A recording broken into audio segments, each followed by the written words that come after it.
வணக்கம், welcome to AJC academy. இன்றைக்கி இந்த கிளாஸில் நம்ம என்ன பார்க்க போகிறோன்னா, ஆப்டிடியூடில் ரேஷியோ அண்ட் ப்ரொபோர்ஷன் பற்றி தான் இந்த கிளாஸில் பார்க்க போகிறோம். போன கிளாஸில் நம்ம ரேஷியோ அண்ட் ப்ரொபோர்ஷனில் ஃபஸ்ட்டு 5 மெத்தட்ஸ் பார்த்தோம். அடுத்து இன்னும் ரிமைனிங் சில மெத்தட்ஸ் இருக்குது. அது என்ன அப்படின்றத இன்றைக்கி கிளாஸில் பார்த்துடலாம். அடுத்து 6th மெத்தட். 6th மெத்தட் என்ன அப்படின்னு பார்த்தோம்னா direct proportion method. Direct proportion மெத்தட்னா என்ன அப்படின்றத ஒரு சம்மில் பார்த்துடலாம். If 6 children shared 24 pencil equally, then how many pencils are required for 18 children? இந்த கொஸ்டினில் என்ன சொல்லியிருக்காங்க, 6 children 24 பென்சிலை ஈக்குவலாக ஷேர் பண்ணிக்கிட்டாங்க. அப்போ 18 childrens எத்தனை பென்சில் வச்சுருப்பாங்க அப்படின்னு சொல்லி கேட்டிருக்காங்க. அப்போ இந்த மாதிரி கொஸ்டின் கேட்டிருக்காங்க அப்படின்னா நம்ம அதை எப்படி பிரிக்கணும், டைரக்ட் ப்ரொபோர்ஷனாக எப்படி பிரிக்கும் அப்படின்னு பார்த்தோன்னா, ஃபஸ்ட் நம்மளுக்கு கிவனில் என்ன கொடுத்துருக்காங்க, 6 children 24 பென்சில் ஈக்குவலாக பிரிச்சுக்கிறாங்க. அப்போ நம்மளை என்ன கண்டுபிடிக்க சொல்லியிருக்காங்க அப்படின்னு சொல்லி பார்த்தோன்னா, 18 childrenக்கு எத்தனை பென்சில் தேவை, பென்சில் எவ்வளோ தேவை அப்படின்னு சொல்லி கேட்டிருக்காங்க. இப்போ நம்மளுக்கு இதுதான் கிவன் கொடுத்துருக்காங்க. அதே மாதிரி கொஸ்டினில் இது கண்டுபிடிக்க சொல்லியிருக்காங்க. இது எப்படி கண்டுபிடிக்கிறது அப்படின்றத பார்க்கலாம். அப்போ 6 children 24 பென்சில், 18 childrenக்கு எத்தனை பென்சில் நம்மளுக்கு தெரியாது, அதை எக்ஸ்ன்னு வச்சுக்கலாம். நம்ம கண்டுபிடிக்கக்கூடிய பென்சிலை நம்ம எக்ஸ் அப்படின்னு சொல்லி எடுத்துக்கிட்டோம். டைரக்ட் ப்ரொபோர்ஷனாலே நம்ம எப்படி எடுத்துக்கணும்னா, இந்த மாதிரி அப்போ எத்தனை பேருக்கு எத்தனை பென்சில் அப்படின்னு சொல்லி ஃபஸ்ட் எழுதிக்கணும். அதே மாதிரி என்ன கண்டுபிடிக்கணும் அப்படின்னு சொல்லி இந்த மாதிரி எழுதிட்டு நம்ம என்ன பண்ண போகிறோன்னா, இப்போ 6 divided by 24 equal to 18 divided by x. இதுதான் டைரக்ட் ப்ரொபோர்ஷன்னா இப்படி தான் நம்ம பிரித்து எழுதணும். இப்போ நம்ம கிராஸ் மல்டிப்ளிகேஷன் பண்ண போகிறோம். கிராஸ் மல்டிப்ளை பண்ணோன்னா 6x equal to 18 into 24 அப்படின்னு சொல்லி வரும். அப்போ x equal to 18 into 24 divide by 6. இது 6 டேபிள் 1 டைம் போட்டோன்னா இது 3 வரும். அப்போ 3 into 24 அப்படின்னு சொல்லி வரும். அப்போ 24 3 இவ்வளோ 12 6 7 72. அப்போ x equal to 72. அப்போ x அப்படின்றது என்னது, 18 childrenக்கு எவ்வளோ பென்சில் தேவை அப்படின்னு சொல்லி கண்டுபிடிக்கிறது தான் எக்ஸு. அப்போ கண்டுபிடிச்ச பென்சில் எவ்வளோன்னு பார்த்தோன்னா 18 childrenக்கு 72 பென்சில் தேவை. இதுதான் இந்த டைரக்ட் ப்ரொபோர்ஷனில் சம் கேட்டாங்கன்னா இப்படி தான் சால்வ் பண்ணணும். நெக்ஸ்ட் இந்த டைரக்ட் ப்ரொபோர்ஷனில் அடுத்த சம் பார்க்கலாம். If 15 chart papers together weigh 50 grams, how many of the same type will be there in a pack of 2.5 kilogram? இந்த சம்மில் என்ன சொல்லியிருக்காங்க அப்படின்னு பார்த்தோன்னா, 15 சார்ட் பேப்பர் இருக்குது. இந்த 15 சார்ட் பேப்பரோட வெயிட் 50 grams அப்படின்னு சொல்லி கொடுத்துட்டாங்க. அப்போ 2.5 kilogram, அதாவது எத்தனை சார்ட் பேப்பர் இருந்துச்சுன்னா அந்த பேக் அந்த மொத்த சார்ட் பேப்பரோட வெயிட் 2.5 kilogram இருக்கும். அப்போ எத்தனை சார்ட் பேப்பர் இருந்துச்சுன்னா இந்த வெயிட் 2.5 kilogram நம்மளுக்கு கிடைக்கும் அப்படின்னு சொல்லி கண்டுபிடிக்க சொல்லியிருக்காங்க. அப்போ 15 சார்ட்டுக்கு 50 grams அப்படின்னு சொல்லி கொடுத்துட்டாங்க. அப்போ எத்தனை சார்ட் பேப்பர் இருந்துச்சுன்னா நம்மளுக்கு வெயிட் அந்த சார்ட் பேப்பரோட வெயிட் 2.5 kilo இருக்கும் அப்படின்னு சொல்லி கண்டுபிடிக்க சொல்லியிருக்காங்க. அப்போ எத்தனை சார்ட் பேப்பர் அப்படின்றத நம்ம கண்டுபிடிக்க போகிறோம். எப்படி நம்ம முன்னாடி சம் பார்த்தோமோ அதே போல் தான் இப்போ நம்ம இந்த சம் சால்வ் பண்ண போகிறோம். நம்மளுக்கு கிவனில் என்ன கொடுத்துருக்காங்க, 15 சார்ட் பேப்பர்ஸ் கொடுத்துருக்காங்க. 15 சார்ட் பேப்பரோட வெயிட் 50 gram அப்படின்னு சொல்லி கொடுத்துட்டாங்க. என்ன கேட்டிருக்காங்க, இந்த சார்ட் பேப்பர் தான் கண்டுபிடிக்க சொல்லியிருக்காங்க. அதை நம்ம எக்ஸ் அப்படின்னு சொல்லி எடுத்துக்கிறோம். அப்போ 2.5 kgக்கு கண்டுபிடிக்க சொல்லியிருக்காங்க. இதுதான் நம்மளுக்கு கொடுத்துருக்காங்க. இப்போ இந்த 2.5 kg நம்மளுக்கு பார்த்தோன்னா இது கிராமில் இருக்குது, இது கேஜியில் இருக்குது. அப்போ எல்லாத்தையும் ஒரு யூனிட்டுக்கு நம்ம இப்போ கொண்டு வர போகிறோம். அப்போ 2.5 kg, அப்போ ஒரு கேஜி எவ்வளோ, 1000 grams. அப்போ 2 kg அப்படின்றது 2000 grams. அப்போ 2 into 1000 2000 grams. அப்போ ரிமைனிங் half kg இருக்குது. அப்போ half kg அப்படின்றது 500 grams. அப்போ 2.5 kg அப்படின்றது என்னது, 2.5. அப்போ எவ்வளோ வரும், 2.5 kg. அப்போ எவ்வளோ வரும், 2500 grams அப்படின்னு சொல்லி வரும். ஏன்னா 2000 + 500 grams இது ரெண்டு சேர்த்தோன்னா நம்மளுக்கு 2500 grams வரும். எல்லாத்தையும் இப்போ நம்ம கிராம்ஸில் கன்வெர்ட் பண்ணியாச்சு. இப்போ நம்மளுக்கு 15 சார்ட்டுக்கு 50 gram வெயிட்டு. அப்போ எத்தனை சார்ட்டு நம்ம தான் கண்டுபிடிக்கணும், அது எக்ஸ்ன்னு எடுத்துக்கிறோம். அது 2500 grams. ஸோ இப்போ டைரக்ட் ப்ரொபோர்ஷனாக வந்து என்னது, இந்த மாதிரி இருக்கும் போது இங்கே நம்ம எக்ஸ் வந்து கண்டுபிடிக்கணும். அப்போ 15 divide by 50 equal to x divide by 2500. இதுதான் இப்படி தான் நம்ம வந்து டைரக்ட் ப்ரொபோர்ஷனில் வந்து எடுத்துக்கிறோம். ஸோ இப்போ வந்து கிராஸ் மல்டிப்ளிகேஷன் வந்து பண்ண போகிறோம். 15 into 2500 equal to x into 50. So அப்போ 50x ஈக்குவல் டு 15 இன்ட்டு 2500. அப்போ x equal to 15 into 2500 divide by 50. அப்போ இந்த 0 கேன்சல் ஆயிரும். 5 டேபிள் அடிச்சுன்னா இது 1, இது வந்து 3 டைம்ஸ் வந்து போகும். அப்போ எக்ஸ் ஈக்குவல் டு 3 இன்ட்டு 250. 25 3 15 1 6 7 750. இங்கே 0 ஒரு ரிமைனிங் இருக்குது. அப்போ 750. அப்போ எக்ஸ் ஈக்குவல் டு 750. அப்போ எக்ஸ் அப்படின்றது என்னது, இந்த எத்தனை நம்பர் ஆஃப் சார்ட் பேப்பரில் அதோட வெயிட் வந்து 2500 கிராம்ஸ் வந்து இருக்கும் அப்படின்னு சொல்லி வந்து கேட்டிருக்காங்க. அப்போ 750 சார்ட் பேப்பர்ஸோட வெயிட் வந்து பார்த்தோன்னா 2.5 kg.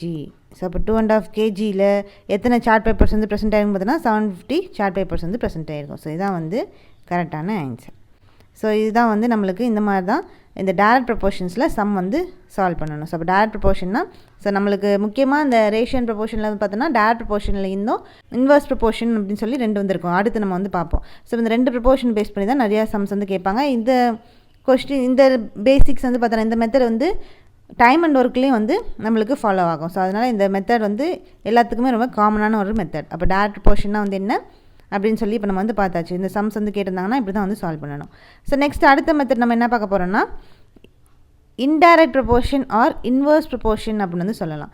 ஸோ அப்போ இந்த இதுதான் வந்து 7th மெத்தட். ஸோ இதான் வந்து ஃபைனல் மெத்தட். ஸோ அந்த ஃபைனல் மெத்தட் வந்து இந்த 7th மெத்தடான இந்த direct proportion indirect proportion or inverse ப்ரொபோர்ஷன்னா வந்து என்ன அப்படின்றத வந்து பார்க்கலாம். ஸோ இப்போ சம்மோட சேர்த்து வந்து நம்ம பார்த்துடலாம். 60 workers can spin a bale of cotton in 7 days. In how many days will 42 workers spin it? So இந்த சம்மில் வந்து என்ன கேட்டிருக்காங்க அப்படின்னு வந்து பார்த்தோன்னா ஒரு பேல்னா கட்டு. ஸோ அந்த காட்டன் கட்டு ஒரு மொத்தமாக ஒரு கட்டு வந்து 60 workers வந்து ஸ்பெண்ட் பண்ணுறாங்க. காட்டன் பண்டில் மாதிரி இருந்திருக்கும். அந்த பெயில் அப்படின்றது பண்டில் இல்லாட்டி கட்டு அப்படின்னு சொல்கிறோம். ஒரு கட்டு 2 கட்டு அப்படின்னு சொல்கிறோம்ல. ஸோ அதான் வந்து இந்த பெயில். ஸோ அதான் பண்டில். அந்த பண்டில் வந்து இந்த காட்டன் பண்டில் வந்து ப்ரிப்பேர் பண்ணுறதுக்கு 60 workers வந்து தேவைப்படுறாங்க. அது அந்த ஒரு கட்டை வந்து ஒரு பண்டில் ஆஃப் காட்டனை வந்து ப்ரிப்பேர் பண்ணுறதுக்கு 7 days வந்து ஆகுது இந்த 60 workersக்கு. ஸோ 60 workers வந்து 7 daysல ஒரு பண்டில் ஆஃப் காட்டன் வந்து ப்ரிப்பேர் பண்ணுறாங்க. அப்போ 42 workers வந்து எத்தனை நாளில் 42 workers வந்து சேர்ந்து ஒரு பண்டில் ஆஃப் காட்டனை எத்தனை நாளில் வந்து ஸ்பின் பண்ணி முடிப்பாங்க அப்படின்னு சொல்லி டேஸ் வந்து கண்டுபிடிக்க சொல்லியிருக்காங்க. அப்போ ஒரு பண்டில் ஆஃப் காட்டனை 7 daysல 60 workers சேர்ந்து வந்து கம்ப்ளீட் பண்ணுறாங்க. அப்போ 42 workers இங்கே பார்த்தோன்னா 60 workers. ஸோ இங்கே வந்து குறைஞ்சிருச்சு 42 workers தான். ஸோ இங்கே வந்து அதிகமாக முதல்ல இருக்காங்க. அவங்க வந்து 7 daysல முடிச்சிடுறாங்க. அப்போ நெக்ஸ்ட்டு பார்த்தோன்னா ஒர்க்கர்ஸ் வந்து குறைச்சிட்டாங்க. 42 workers வந்து வந்துட்டாங்க. அப்போ 42 workersனால் அப்போ ஒர்க்கர்ஸ் வந்து குறையும் போது நம்மளுக்கு டேஸ் வந்து இன்க்ரீஸ் ஆகும். ஏன்னா நாள் வந்து ஆள்கள் வந்து கம்மியாயிட்டாங்க. ஆள் வந்து கம்மியானதுனால நம்மளுக்கு நாள் வந்து கூடும். ஸோ அப்போ இந்த ஹவு மெனி டேஸில் அதை வந்து கம்ப்ளீட் பண்ணியிருப்பாங்க 42 workers சேர்ந்து அப்படின்னு சொல்லி நம்மளை கண்டுபிடிக்க சொல்லியிருக்காங்க. இது வந்து பார்த்தோன்னா இன்வர்ஸ் ப்ரொபோர்ஷன்.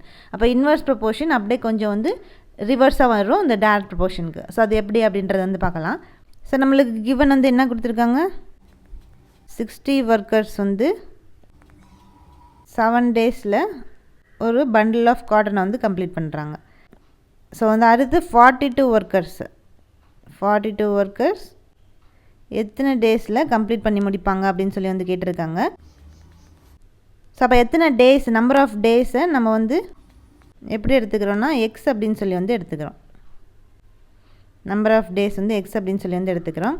அப்போ 60 workers 7 days 42 workers X days. X தான் நம்ம வந்து கண்டுபிடிக்கணும். இன்வெர்ஸில் வந்து என்ன ஒரு டிஃப்ரென்ஸ் வந்து இருக்கும்னா நம்மளுக்கு கொடுத்துருக்கக்கூடிய கண்டென்ட்டை ஸோ வந்து கிவன் வந்து கொடுத்துருப்பாங்கல்ல. ஸோ நம்மளுக்கு கிவன் என்ன கொடுத்துருக்காங்க 60 workersனு கொடுத்துருக்காங்க. ஸோ அப்போ 60 workers வந்து கொடுத்துருக்காங்க. பட் ஆனால் கண்டுபிடிக்க சொல்கிறது பார்த்தோன்னா நம்பர் ஆஃப் ஒர்க்கர்ஸ் வந்து குறைஞ்சிடுறாங்க.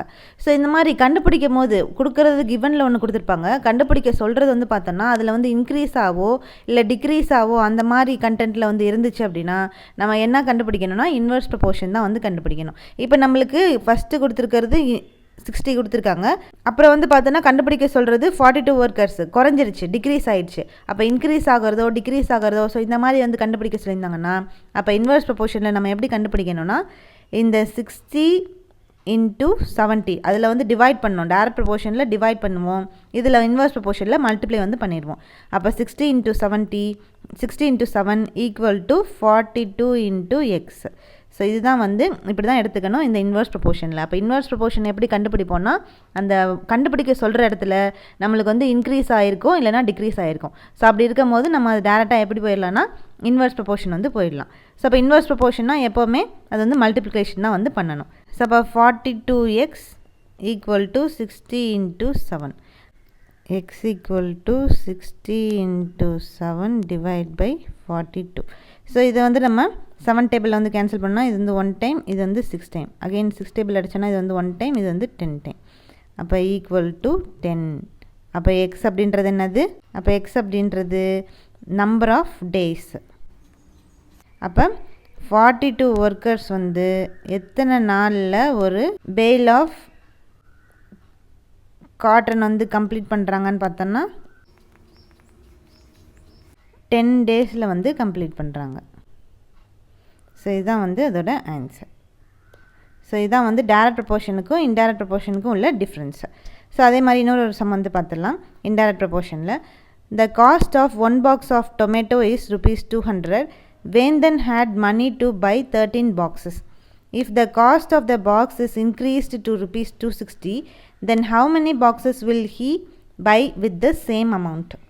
ஸோ இந்த சம்மில் வந்து என்ன சொல்லியிருக்காங்க அப்படின்னு வந்து பார்த்தோன்னா ஒரு பாக்ஸ் ஆஃப் டொமேட்டோ, ஒரு டொமேட்டோ பாக்ஸோட விலை வந்து காஸ்ட் வந்து எவ்வளோன்னு பார்த்தோன்னா ₹200 அப்படின்னு சொல்லி வந்து கொடுத்துருக்காங்க. வேந்தன் கிட்ட வந்து 13 டொமேட்டோ பாக்ஸஸ் வந்து வாங்குற அளவுக்கு காசு வந்து இருக்குது. அதுக்கப்புறம் வந்து பார்த்தோன்னா கடைக்கு போனதுக்கப்புறம் அந்த ஒரு டொமேட்டோ பாக்ஸோட காஸ்ட் வந்து எவ்வளோ இன்க்ரீஸ் ஆகிருக்குன்னு பார்க்குறோம்னா ₹260 வந்து இன்க்ரீஸ் ஆகிருக்கு. அப்போ அவன் வச்சுருக்க அதாவது 13 பாக்ஸஸ் வாங்குற அளவுக்கு தான் வேந்தன் கிட்ட வந்து காசு வந்து இருக்குது. ஆனால் கடைக்கு போனதுக்கப்புறம் தான் வந்து தெரியுது அந்த பாக்ஸ், அந்த டொமேட்டோ பாக்ஸோட காஸ்ட் வந்து ₹260 வந்து 200 இருந்தது, இன்னும் ₹60 சேர்ந்து ₹260 வந்து மாறிடுச்சு, இன்க்ரீஸ் ஆகிடுச்சு. ஸோ அப்போ அப்படி இன்க்ரீஸ் ஆனதும்போது அப்போ வேந்தன் வந்து அவன் வச்சுருக்க காசை வச்சே எவ்வளோ பாக்ஸஸ் ஆஃப் டொமேட்டோ வந்து வாங்க முடியும் அப்படின்னு சொல்லி இந்த கொஷினில் வந்து கண்டுபிடிக்க சொல்லியிருக்காங்க. ஸோ அப்போ இந்த சம் வந்து எப்படி சால்வ் பண்ணுறது அப்படின்னு வந்து பார்க்கலாம். அப்போ நம்மளுக்கு கிவன் வந்து என்ன கொடுத்துருக்காங்க? ஸோ ஒரு டொமேட்டோ பாக்ஸோட ரேட் வந்து ₹200 அப்படின்னு சொல்லி வந்து கொடுத்துருக்காங்க. ஸோ வேந்தன் கிட்ட வந்து பார்த்தோன்னா 13 பாக்ஸ் வாங்குற அளவுக்கு தான் அமௌண்ட் வந்து வச்சுருக்கான். அப்புறம் ருபீஸ் வந்து பார்த்தோன்னா ஒரு டொமேட்டோ பாக்ஸோட ருபீஸ் வந்து இன்க்ரீஸ் ஆகுது. எவ்வளோ இன்க்ரீஸ் ஆகுது? ₹260 வந்து இன்க்ரீஸ் ஆகிடுது. ஸோ அப்போ நம்மளை என்ன கண்டுபிடிக்க சொல்லியிருக்காங்க? வேந்தன் கையில் வச்சுருக்க காசை வச்சு எத்தனை நம்பர் ஆஃப் பாக்ஸஸ் வந்து வாங்க முடியும், டொமேட்டோ பாக்ஸஸ் வந்து வாங்க முடியும் அப்படின்னு சொல்லி வந்து கண்டுபிடிக்க சொல்லியிருக்காங்க. அப்போ சொல்யூஷன், ஒரு டொமேட்டோ பாக்ஸ் ப்ரைஸ் வந்து எவ்வளவு? ₹200. ஒரு டொமேட்டோ பாக்ஸ் வந்து ப்ரைஸ் இன்க்ரீஸ் ஆகிருக்கு. அப்போ இன்க்ரீஸ்ட் பாக்ஸ் ப்ரைஸு = 260. ஸோ அப்போ எப்படி எடுத்துக்கிறோம்? 13 பாக்ஸஸ் வந்து வேந்தன் வாங்கணும். அது ஒரு பாக்ஸோட ரேட் வந்து ₹200. அதே மாதிரி எத்தனை பாக்ஸஸ் அப்படின்னு சொல்லி தான் வந்து கண்டுபிடிக்கணும். அதை நம்ம எக்ஸ் அப்படின்னு சொல்லி வந்து எடுத்துக்கிறோம். = அது வந்து இன்க்ரீஸ்டு ப்ரைஸ் வந்து எவ்வளோ? 260. அப்போ 13 × 200 = x × 260 போட்டோன்னா நம்மளுக்கு எக்ஸோட வேல்யூ வந்து கிடச்சிரும். அப்போ 260 x = 13 × 200 x = 13 × 200 / 260. இந்த 0 வந்து 0 கேன்சல் ஆயிரும். 13 டேபிள் இது வந்து 1 டைம், இது வந்து 2 டைம். ஸோ 2 டேபிள் அடிச்சோன்னா இது வந்து 1 டைம், இது வந்து 10 டைம். அப்போ x = 10. அப்போ எக்ஸ் அப்படின்றது என்னது? ஸோ வேந்தன் வந்து ₹260 அந்த ஒரு டொமேட்டோ பாக்ஸோட ப்ரைஸ் வந்து இன்க்ரீஸ் ஆனதுக்கப்புறம் 13 பாக்ஸஸ் வந்து வாங்க போனால் அந்தளவுக்கு தான் வந்து ப்ரைஸ் வந்து வச்சுருந்தான், அமௌண்ட் வந்து வச்சுருந்தான். ஸோ அந்த அமௌண்ட்டை வச்சு அந்த ப்ரைஸ் வந்து இன்க்ரீஸ் ஆனதுக்கப்புறம் எவ்வளோ number of boxes tomato boxes வந்து வாங்க முடிஞ்சதுன்னா 10 பாக்ஸஸ் வந்து வாங்க முடிஞ்சது. ஸோ இதுதான் வந்து சம்ம. ஸோ நம்மளுக்கு கொஸ்டினில் இதான் வந்து கேட்டிருக்காங்க, எத்தனை நம்பர் ஆஃப் பாக்ஸஸ் வந்து டொமேட்டோ பாக்ஸ் வந்து வாங்க முடியும் அப்படின்னு சொல்லி. ஸோ அப்போ இன்வர்ஷன் ப்ரொபோர்ஷன்னா இந்த மாதிரி தான், இன்வர்ஸ் ப்ரொபோர்ஷனாக இந்த மாதிரி தான் வந்து கண்டுபிடிக்கணும். ஸோ இன்வர்ஸ் ப்ரொபோர்ஷன்னா இன்க்ரீஸ் ஆகும். ஸோ இதில் வந்து பார்த்தோன்னா இந்த சம்மில் வந்து இன்க்ரீஸ்னு அவங்களே வந்து கொடுத்துட்டாங்க. ஸோ இன்க்ரீஸ்டு அப்படின்னு சொல்லி. ஸோ நம்மளுக்கு முதல்ல இருந்த ப்ரைஸ் வந்து 200. ஸோ ரெண்டாவது அதுக்கடுத்து கண்டுபிடிக்க சொன்ன ப்ரைஸ் வந்து பார்த்தோன்னா 260 இன்க்ரீஸ் ஆகிருக்கு. ஸோ அப்போ இன்க்ரீஸ் ஆகிருக்கு டிக்ரீஸ் ஆகிருக்கு அப்படின்னு சொல்லி வந்துட்டாலே நம்ம வந்து என்னென்னா இன்வர்ஸ் ப்ரொபோர்ஷன் தான் வந்து கண்டுபிடிக்கணும். அப்போ இன்வர்ஸ் ப்ரொபோர்ஷன் வந்து எப்படி கண்டுபிடிக்கணும், மல்டிப்ளிகேஷன் வந்து பண்ணணும், டைரக்ட் ப்ரொபோர்ஷன் வந்து டிவைட் வந்து பண்ணணும். ஸோ இதான் வந்து இன்வர்ஸ் ப்ரொபோர்ஷன்னா வந்து என்ன, டைரக்ட் ப்ரொபோர்ஷன்னா வந்து என்ன அப்படின்னு சொல்லி வந்து பார்த்தாச்சு. இதுதான் வந்து இந்த 7 மெத்தட்ஸு. ஸோ இந்த 7 மெத்தட்ஸை பேஸ் பண்ணி தான் நம்மளுக்கு ரேஷியோ அண்ட் ப்ரொபோர்ஷன் வந்து இருக்கும். ஸோ இந்த மெத்தட்ஸ் இதுதான் வந்து பேசிக்கான மெத்தட்ஸ். இந்த பேசிக்கான மெத்தட்ஸ் இப்போ வந்து உங்களுக்கு புரிஞ்சிருச்சுன்னா அடுத்து இப்போ நம்ம வந்து ஃபர்தராக முக்கியமான சம்ஸ் எல்லாம் வந்து பார்க்க போகிறோம். ஸோ அந்த சம்ஸ் எல்லாம் வந்து சால்வ் பண்ணுறதுக்கு உங்களுக்கு இந்த பேசிக்கான மெத்தட்ஸ் தான் ஹெல்ப்ஃபுல்லாக வந்து இருக்க போகுது. ஸோ இப்போ வந்து பார்த்தோன்னா இப்போ அடுத்து வந்து நம்ம ஃபுல்லாக இம்பார்ட்டண்டான சம்ஸ் தான் வந்து பார்க்க போகிறோம். ஸோ அந்த சம்ஸ் வந்து என்ன அப்படின்றது வந்து பார்க்கலாம். 64 students of class 10 took part in a mathematics quiz. If the number of girls was 16 more than the number of boys, then find the ratio of the number of boys to the total number of students who took part in the quiz. So இந்த கொஸ்டினில் வந்து என்ன சொல்லியிருக்காங்க அப்படின்னு வந்து பார்த்தோன்னா 10th கிளாஸில், so 10th கிளாஸில் 10th ஸ்டாண்டர்டில் வந்து பார்த்தோன்னா 64 ஸ்டூடெண்ட்ஸ் வந்து மொத்தம் வந்து இருக்காங்க. ஸோ அவங்க எல்லாருமே வந்து பார்த்தோன்னா மேத்தமேட்டிக்ஸ் குவிஸில் வந்து பார்ட்டிசிபேட் வந்து பண்ணுறாங்க. ஸோ அப்படி பண்ணும்போது அந்த கிளாஸில் வந்து நம்பர் ஆஃப் கேர்ள்ஸ் வந்து நம்பர் ஆஃப் பாய்ஸை விட 16 வந்து அதிகமாக வந்திருக்காங்க. 16 நம்பரில் அதிகமாக வந்திருக்காங்க. ஸோ எவ்வளோ நம்பர் ஆஃப் கேர்ள்ஸ் எவ்வளோ நம்பர் ஆஃப் பாய்ஸ் அப்படின்னு நம்மளுக்கு வந்து தெரியாது. டோட்டலாக வந்து 64 ஸ்டூடெண்ட்ஸ் அப்படின்னு சொல்லிட்டாங்க அந்த 10th கிளாஸில். ஸோ அவங்க எல்லாருமே வந்து மொத்தமாக போய் குவிஸில் மேத்தமேட்டிக்ஸ் குவிஸில் வந்து பார்ட்டிசிபேட் பண்ணுறாங்க. அப்படி பண்ணும்போது நம்பர் ஆஃப் பாய்ஸ் பார்ட்டிசிபேட் பண்ணதை விட நம்பர் ஆஃப் கேர்ள்ஸ் வந்து 16 நம்பரில் இன்னும் அதிகமாக வந்து பார்ட்டிசிபேட் பண்ணுறாங்க. ஸோ அப்போ என்ன வந்து கண்டுபிடிக்க சொல்கிறாங்க அப்படின்னு வந்து பார்த்தோன்னா ரேஷியோ இந்த number of boys to total number of ஸ்டூடெண்ட்ஸை. ஸோ இந்த குவிஸில் இந்த மேத்தமேட்டிக்ஸ் குவிஸில் பார்ட்டிசிபேட் பண்ண எதோட ரேஷியோ கண்டுபிடிக்க சொல்கிறாங்கன்னா எத்தனை நம்பர் ஆஃப் பாய்ஸ்க்கும் number of students total number of ஸ்டூடெண்ட்ஸ்க்கும் இது ரெண்டுத்துக்கும் ரேஷியோ வந்து கண்டுபிடிங்க அப்படின்னு சொல்லி வந்து கேட்டிருக்காங்க. ஸோ அது எப்படி கண்டுபிடிக்கிறது அப்படின்றத இப்போ நம்ம வந்து பார்க்கலாம். ஸோ கிவனில் இப்போ நம்மளுக்கு என்ன கொடுத்துருக்காங்க, நம்பர் ஆஃப் ஸ்டூடெண்ட்ஸ் வந்து டோட்டல் நம்பர் ஆஃப் ஸ்டூடெண்ட்ஸ் வந்து எவ்வளோ 64 ஸ்டூடெண்ட்ஸு. ஸோ அதில் வந்து நம்பர் ஆஃப் கேர்ள்ஸு 16 வந்து அதிகமாக வந்திருக்காங்க more than number of boys. So இதுதான் நம்மளுக்கு கொஸ்டினில் வந்து கொடுத்துருக்காங்க. அப்போ என்ன வந்து கண்டுபிடிக்க சொல்லியிருக்காங்க அப்படின்னு சொல்லி வந்து பார்த்தோன்னா ஃபைண்ட் ரேஷியோ வந்து கண்டுபிடிக்க சொல்லியிருக்காங்க. எது ரெண்டுத்துக்கும் உள்ள ரேஷியோ அப்படின்னு சொல்லி வந்து பார்த்தோன்னா நம்பர் ஆஃப் பாய்ஸுக்கும் to total number of students. Total number of students வந்து இந்த குவிஸில் வந்து பார்ட்டிசிபேட் பண்ணியிருக்காங்க, அதை வந்து கண்டுபிடிக்க சொல்லியிருக்காங்க. ஸோ அது எப்படி கண்டுபிடிக்கிறது அப்படின்றத வந்து பார்க்கலாம். சொல்யூஷன்.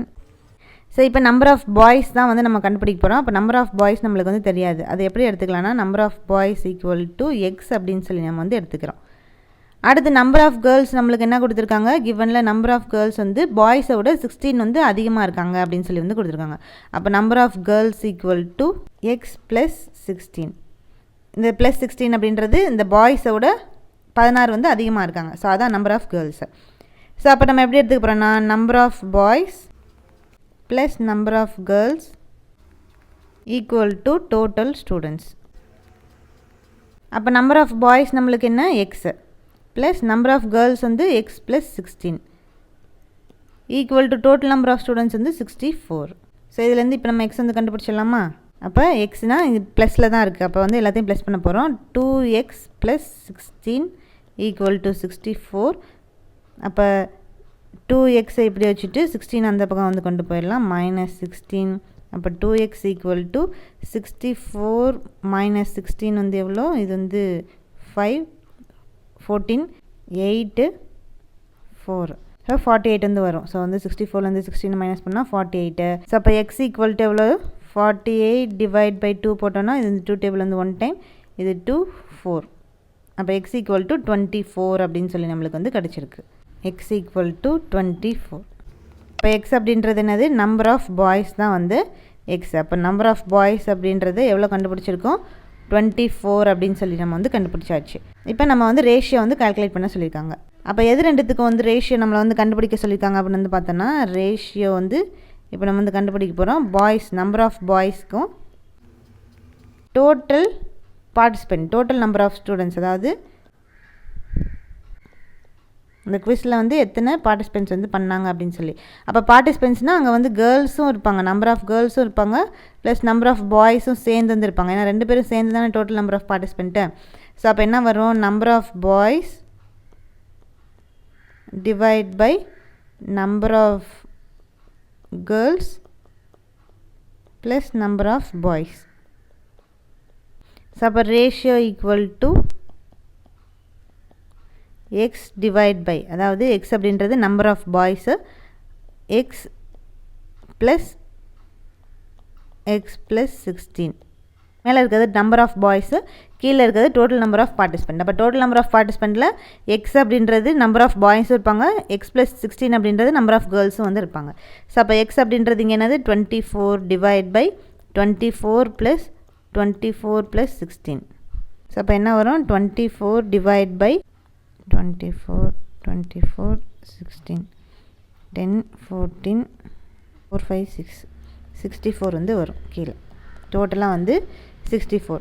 அப்போ பாய்ஸ் வந்து 24, நம்பர் ஆஃப் கேர்ள்ஸ் வந்து எவ்வளோன்னு பார்த்தோன்னா 24 ப்ளஸ் 16 வந்து எவ்வளோ? 10 4 40. ஸோ நம்பர் ஆஃப் கேர்ள்ஸ் வந்து 40, நம்பர் ஆஃப் பாய்ஸ் வந்து 24. ஸோ எல்லாத்தையும் வந்து கண்டுபிடிச்சோம். டோட்டல் ஸ்டூடெண்ட்ஸ் வந்து எவ்வளோ? 64. அப்போ 64 வந்து நம்மளுக்கு கிடச்சிருச்சு. ஈக்குவல் டு, இப்போ நம்ம இதை டிவைட் பண்ணோன்னா 2 டேபிள்ஸ் அடித்தோன்னா இது வந்து 2, இது வந்து 3 2. அகெயின் 2 டேபிள் அடிச்சோன்னா இது வந்து 6, இது வந்து 1 6. அகெயின் 2 டேபிள் அடிச்சோன்னா இது 3, இது வந்து 8. ஸோ அவ்வளோதான், அதுக்கு மேலே நம்ம வந்து டிவைட் பண்ண முடியாது. ஸோ அப்போ ரேஷியோ ஈக்குவல் டு 3/8. ஸோ இதுதான் வந்து 3/8. ஸோ 3/8 அப்படின்னு சொல்லி வந்து கிடச்சிருக்கு. அப்போ ரேஷியோவில் நம்ம வந்து எடுத்தோன்னா ஈக்குவல் டு 3:8. ஸோ இதுதான் வந்து நம்மளுக்கு கண்டுபிடிச்ச ரேஷியோ. ஸோ அப்போ நம்ம ரேஷியோ வந்து என்ன, எப்படி கண்டுபிடிக்க சொல்லியிருக்காங்க? நம்பர் ஆஃப் பாய்ஸுக்கும் டோட்டல் நம்பர் ஆஃப் ஸ்டூடெண்ட்ஸுக்கும் ரேஷியோ வந்து கண்டுபிடிக்க சொல்லியிருக்காங்க. அப்போ நம்பர் ஆஃப் பாய்ஸோட ரேஷியோ, அந்த ரேஷியோ வந்து எவ்வளோன்னு பார்த்தோன்னா, டோட்டல் நம்பர் ஆஃப் பாய்ஸ் வந்து 3 டோட்டல் நம்பர் ஆஃப் பார்ட்டிசிபெண்ட் வந்து 8. ஸோ அதுதான் வந்து இதோட ஆன்சர். நெக்ஸ்ட்டு சம் வந்து பார்க்கலாம். An amount of rupees 1470 is shared between Anand and Mohan in the ratio 3:4. What is the amount received by Mohan? So இந்த சம்மில் வந்து என்ன சொல்லியிருக்காங்க? ஸோ ஒரு அமௌண்ட் வந்து இருக்குது. அந்த அமௌண்ட் எவ்வளோ இருக்குன்னு பார்த்தோன்னா 1470 ருபீஸ் வந்து ஒரு அமௌண்ட் வந்துருக்கு. ஸோ அது வந்து ஆனந்தும் மோகனும் வந்து அந்த அமௌண்ட் வந்து ஷேர் பண்ணிக்கிறாங்க. ஸோ அது எந்த ரேஷியோவில் ஷேர் பண்ணிக்கிறாங்கன்னு பார்த்தோன்னா 3:4 அப்படின்றது ரேஷியோவில் வந்து ஷேர் பண்ணிக்கிறாங்க. அப்போ என்ன கண்டுபிடிக்க சொல்லியிருக்காங்கன்னா, மோகனுக்கு வந்து மட்டும் எவ்வளோ அமௌண்ட் வந்து கிடைக்கும் அப்படின்னு சொல்லி இந்த ஷேர் பண்ணதுக்கப்புறம், இந்த ரேஷியோவில் ஷேர் பண்ணதுக்கப்புறம் மோகனுக்கு எவ்வளோ அமௌண்ட் வந்து கிடைக்கும் அப்படின்னு சொல்லி வந்து கண்டுபிடிக்க சொல்லியிருக்காங்க. ஸோ அது எப்படி கண்டுபிடிக்கிறது அப்படின்றது வந்து பார்க்கலாம். ஸோ நம்மளுக்கு கிவன் வந்து என்ன கொடுத்துருக்காங்க? ஒரு அமௌண்ட் வந்து கொடுத்துருக்காங்க. அமௌண்ட் வந்து ருபீஸ் 1470 அப்படின்னு சொல்லி கொடுத்துட்டாங்க. அதே மாதிரி ரேஷியோ வந்து கொடுத்துருக்காங்க. ஆனந்துக்கும் மோகனுக்கும் வந்து ரேஷியோ வந்து 3:4 அப்படின்னு சொல்லி வந்து கொடுத்துட்டாங்க. என்ன கண்டுபிடிக்க சொல்லியிருக்காங்கன்னா, மோகனோட ஷேர் வந்து என்ன அப்படின்னு சொல்லி வந்து கண்டுபிடிக்க சொல்லியிருக்காங்க. ஸோ மோகன் ஷேர் வந்து என்ன அப்படின்னு சொல்லி கண்டுபிடிக்க சொல்லியிருக்காங்க. ஸோ அது என்ன அப்படின்றத வந்து பார்க்கலாம். ஸோ அப்போ அமௌண்ட் வந்து எவ்வளோ? 1470. அது 2 பேரும் வந்து டிவைட் பண்ணுறாங்க. ஃபஸ்ட்டு வந்து ஆனந்த், நெக்ஸ்ட்டு வந்து மோகன். என்ன ரேஷியோவில் அப்படின்னு சொல்லி வந்து பார்த்தோன்னா 3:4. அப்போ ஆனந்துக்கு 3 மோகனுக்கு வந்து 4. ஸோ இதுதான் வந்து ரேஷியோ வந்து பிரிச்சுக்கிறாங்க. ஸோ இப்போ மோகனோட ஷேர் தான் வந்து கேட்டிருக்காங்க. ஸோ அது என்ன அப்படின்றது வந்து நம்ம கண்டுபிடிக்க போகிறோம். ஸோ இப்போ இந்த மாதிரி பிரித்ததுக்கப்புறம் ஈஸியாக நம்ம வந்து கண்டுபிடிச்சிடலாம். அப்போ மோகன்ஸ் ஷேர், மோகனுக்கு என்ன ரேஷியோ? 4/3:4 தானே. அப்போ 3 + 4 கீழே அதை வந்து ப்ளஸ் பண்ணி போடணும். இன்ட்டு டோட்டல் அமௌண்ட் வந்து எவ்வளோ? 1470. ஸோ அப்போ 4/7 இன்ட்டு 1470. ஸோ இது 7 டேபிள் அடித்தோன்னா இது வந்து 1 டைம், இது வந்து 2, 14 வந்து 2, 7 வந்து 1, 0. அப்போ 4 × 2 10. அப்போ 21, 4 டைம் இது வந்து 8. அப்போ எவ்வளோ வருது? rupees 840 வந்து 0 பேலன்ஸ் இருக்குது, அது 840 வந்து வந்துடும். ஸோ அப்போ நம்மளுக்கு மோகனோட ஷேர் வந்து எவ்வளோ அப்படின்னு சொல்லி வந்து கண்டுபிடிச்சிருக்கோம், 840 rupees. ஸோ இதுதான் வந்து மோகனோட ஷேர். இதே வந்து ஆனந்தோட ஷேர் அப்படின்னு சொல்லி வந்து கேட்டிருந்தாங்கன்னா அது எப்படி நம்ம வந்து கண்டுபிடிப்போம்? இதே போல் தான் வந்து கண்டுபிடிக்கணும். ஸோ இப்போ நம்மளுக்கு கொஸ்டினில் மோகன் ஷேர் தான் வந்து கேட்டிருக்காங்க. சப்போஸ் ஆனந்தோட ஷேர் வந்து கண்டுபிடிங்க அப்படின்னு சொல்லி கேட்டிருந்தாங்கன்னா ஆனந்த் ஷேரு ஈக்குவல் டு ஆனந்துக்கு வந்து எவ்வளோ ரேஷியோ? 3/3 + 4 × 1470. ஸோ அப்போ 3/7 × 1470. அப்போ 7 நம்ம வந்து கேன்சல் பண்ணது 1, இது வந்து அதே 210. அப்போ 3 × 210 வந்து போட்டோன்னா நம்மளுக்கு எவ்வளோ கிடைக்கும்? 63. இங்கே பேலன்ஸ் 0 இருக்குது. ஸோ அப்போ ஆனந்தோட ஷேர் வந்து எவ்வளோன்னு பார்த்தோன்னா rupees 630 தான் வந்து ஆனந்தோட ஷேர் வந்து இது. ஸோ அப்போ நம்மளுக்கு கொஸ்டினில் மோகனோட ஷேர் தான் வந்து கேட்டிருக்காங்க. அப்போ மோகனோட ஷேர் வந்து எவ்வளோ கண்டுபிடிச்சோம்? 840 rupees. 840 வந்து மோகனோட ஷேர். ஸோ இப்படி தான் வந்து இந்த சம் வந்து சால்வ் பண்ணிடணும். ஸோ நெக்ஸ்ட் அடுத்த சம் வந்து பார்க்கலாம். x and y are in direct proportion and y equal to 92.5 when x equal to 37. What will be the value of y when x equal to 16? So இப்போ இதில் வந்து பார்த்தோன்னா direct proportion அவங்களே சொல்லி சம்மில் கொடுத்துட்டாங்க. ஸோ டேரக்ட் ப்ரொபோர்ஷனில் கண்டுபிடிங்க அப்படின்னு சொல்லி டேரெக்டாக வந்து கொஸ்டின்லேயே வந்து கொடுத்துட்டாங்க. அப்போ எக்ஸ் ஒய் அப்படின்னு சொல்லி 2 இருக்குது. ஸோ அந்த 2ஓட டேரக்ட் ப்ரொபோர்ஷனில் ரெண்டுமே கண்டுபிடிங்க. எக்ஸ் வந்து 37 வந்திருக்கும் போது ஒய் வந்து 92.5 வந்திருக்கும். அப்போ எக்ஸ் வந்து 16 வந்திருக்கும் போது ஒய்யோட வேல்யூ என்னவா வந்திருக்கும் அப்படின்னு சொல்லி டேரக்ட் ப்ரொபோர்ஷனில் இந்த சம்மில் வந்து கண்டுபிடிக்க சொல்லியிருக்காங்க. ஸோ அதை எப்படி சால்வ் பண்ணுறது அப்படின்னு வந்து பார்க்கலாம். அப்போ கிவனில் நம்மளுக்கு என்ன கொடுத்துருக்காங்க? எக்ஸ் வந்து 37 இருக்கும் போது ஒய்யோட வேல்யூ வந்து 92.5 வந்து இருக்குது அப்படின்னு சொல்லி கொடுத்துருக்காங்க. அப்போ எக்ஸோட வேல்யூ வந்து 16 இருக்கும் போது ஒய்யோட வேல்யூ என்னவா வந்து இருக்கும், அதை டைரக்ட் ப்ரொபோர்ஷனில் கண்டுபிடிங்க அப்படின்னு சொல்லி நம்மளுக்கு வந்து கேட்டிருக்காங்க.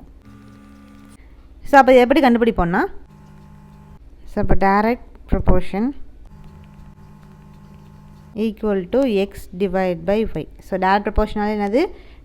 டிவிஷனில் தான் வந்து வரும். ஸோ அப்போ எக்ஸ் டிவைட் பை ஒய். நம்மளுக்கு எக்ஸ் வந்து என்ன கொடுத்துருக்காங்க? 37 அப்படின்னு சொல்லி வந்து கொடுத்துருக்காங்க. ஒய் வந்து 92.5 அப்படின்னு சொல்லி வந்து கொடுத்துருக்காங்க. ஸோ இப்போ நம்ம இதை வந்து கேன்சல் பண்ண போகிறோம். ஸோ இந்த 37 டேபிளில் வந்து போட்டோன்னா 92 வந்து 37ல் போகுமா அப்படின்னு சொல்லி வந்து பார்த்தோன்னா போகாது. ஸோ 37 வந்து நம்ம போட்டோன்னா 14 7 74 வந்து வருது. இதே 37 வந்து போட்டோன்னா 21 11 வந்து. ஸோ அப்போ நம்ம வந்து 37 வந்து போட முடியாது, 2 டைம்ஸ் வந்து போட்டுக்கலாம். ஸோ அப்போ 37 டேபிளில் இது வந்து 1 டைம், 92 வந்து பார்த்தோன்னா இது வந்து 2 டைம் வந்து போகும். அப்போ 92ல் 74 நம்ம வந்து மைனஸ் பண்ணோன்னா இது வந்து 8 1 18 வந்து பேலன்ஸ் வந்து கிடைக்கிது. ஸோ அப்போ இந்த 18 வந்து இங்கே வந்து போயிடும் பக்கத்தில்.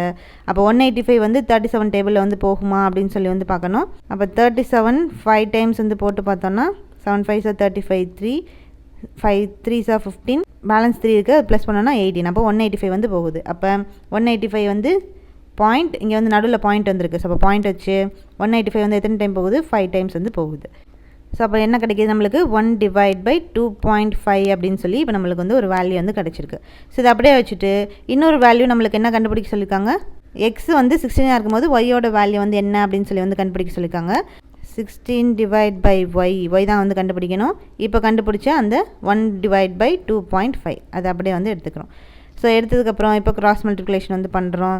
கிராஸ் மல்டிப்ளிகேஷன் வந்து பண்ணும்போது சப்போஸ் 16 × 2.5 அப்படின்னு சொல்லி வந்து வரும். இந்த பக்கம் ஒய் வந்து போயிடும். ஒய் × 1 அப்போ ஒய் நம்ம வந்து எடுத்துக்கிறோம். ஸோ அப்போ எவ்வளோ வரும்னு பார்த்தோம்னா ஒய் ஈக்குவல் டு 16 × 2.5 16. இங்கே 0 இல்லைனா இங்கே எதுவும் இல்லைனா 0 இருக்குது அப்படின்னு சொல்லி வந்து அர்த்தம். ஸோ இது வந்து மல்டிப்ளை பண்ண போகிறோம். இது 0 30 5 6 30, இங்கே 3 இருக்குது. 6 2s 12, 12 + 3 15, இங்கே 0 அகைன். இப்போ நெக்ஸ்ட்டு 1 எடுத்துக்கிறோம். 5 2 0 0 10 2 3 4. ஸோ அப்போ இந்த பாயிண்ட் அப்படியே இங்கே வரும், இங்கே வரும், அப்படியே இங்கே வந்துடும். அப்போ 40. அப்போ y ஈக்குவல் டு எவ்வளோ கிடைக்குதுன்னு பார்த்தோன்னா 40 அப்படின்னு சொல்லி நம்மளுக்கு வந்து ஆன்சர் வந்து கிடைக்கிது.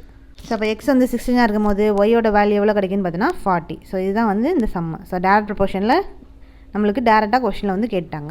ஸோ இன்னைக்கு கிளாஸில் நம்ம வந்து ரேஷியோ அண்ட் ப்ரொபோர்ஷனில் முக்கியமான சம்ஸ் எல்லாம் நம்ம வந்து பார்த்துட்ருக்கோம். ஸோ அடுத்த கிளாஸில் இதோட கண்டினியூஷன் வந்து பார்க்கலாம். தேங்க்யூ.